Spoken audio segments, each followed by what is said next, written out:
आता इथून पुढं समनापूर आहे, असा रोड आहे.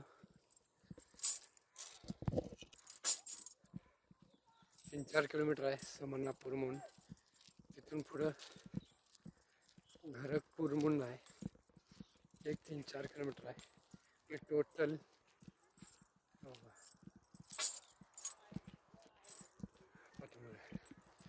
टोटल 7-8 किलोमीटर आहे. 3:05 झालेत. दुपारनंतरचा प्रवास सुरू झाला आहे. त्यामध्ये आज दुपारी जिथं आम्ही थांबलेलो तिथं खीर पुरी आणि मस्तपैकी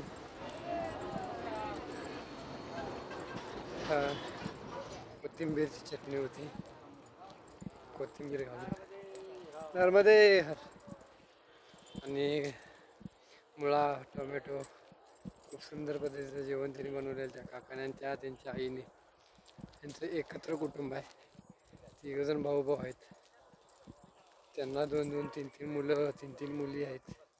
काही मुली बाहेर शिकायला आहेत आणि बाकीची सगळी इथंच घरी त्यांचं स्वतःचा घाणा आहे. घाण्यावर काम करतात, शेती बघतात.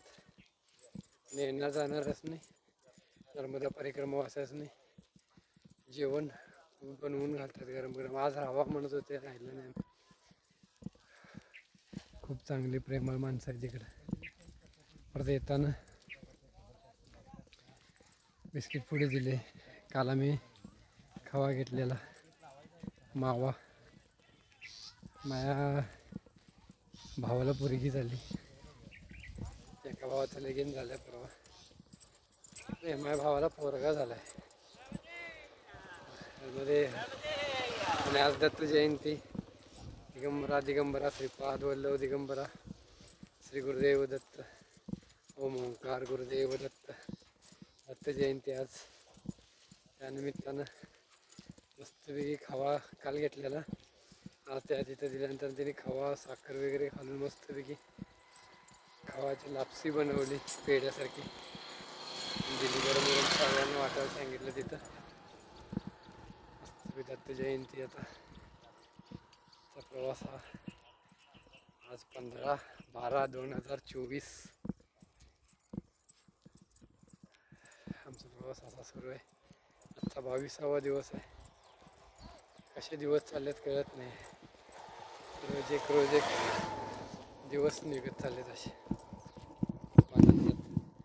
हसत खेळत इतकी रनिंग होते, चालू होते रोजची, तर काही वाटत नाही. खूप आनंदानं, खूप उत्साहानं आम्ही सर्वजण प्रवास सुरू आहे आमचा. श्री गुरुदेव दत्त. ओम ओंकार गुरुदेव दत्त.